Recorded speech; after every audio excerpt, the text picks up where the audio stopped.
Hello, my name is Dave Juvet. I'm a Senior Vice President here at the Business and Industry Association, and this is BIA's weekly legislative video update.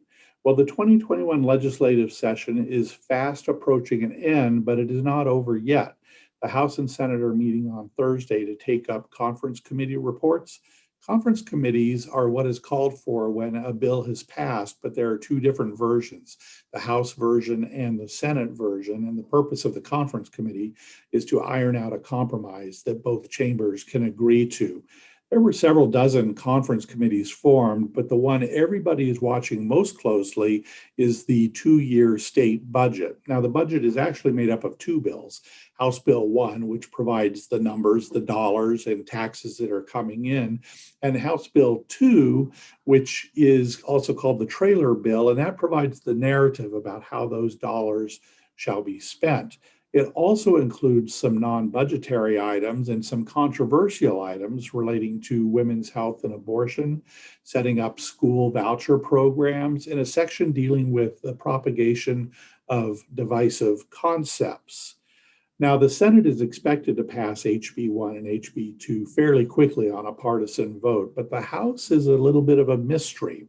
Democrats will certainly be voting in opposition, but Republicans who are in the majority are not universally in favor of the budget. An ultra-conservative group of Republicans, sometimes called the House Liberty Caucus or House Freedom Caucus, has not declared how they will be voting on the budget, and they could make all the difference on whether the budget passes or not.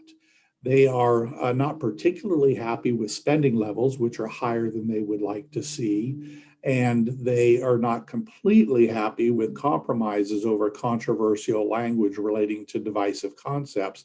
But the issue that is really up in the air is emergency powers for the governor during states of emergency.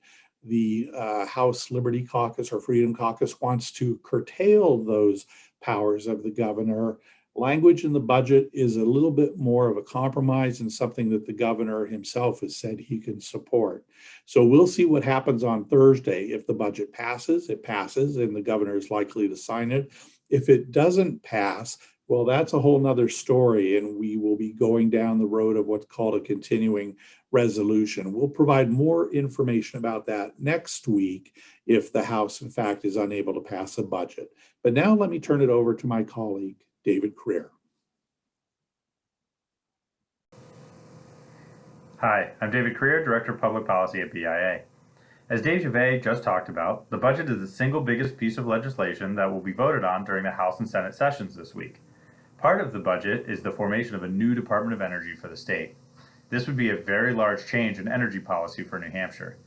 And BIA isn't taking a position on whether the state should or should not have a Department of Energy, but we have been working to make sure that if a department is formed, it won't have detrimental effects on businesses. In fact, one of the biggest suggestions we made could improve the situation for businesses. We suggested they create a committee to study how we could make the Site Evaluation Committee better with the new department, as the SEC is one of the biggest hurdles our members are facing. This study committee was kept in the budget during the negotiations between the Senate and the House, and will likely remain in whatever budget is ultimately passed. This has been BIA's Legislative Video Update, and be sure to read our weekly Legislative Review newsletter every Monday to hear more about what's happening in state government.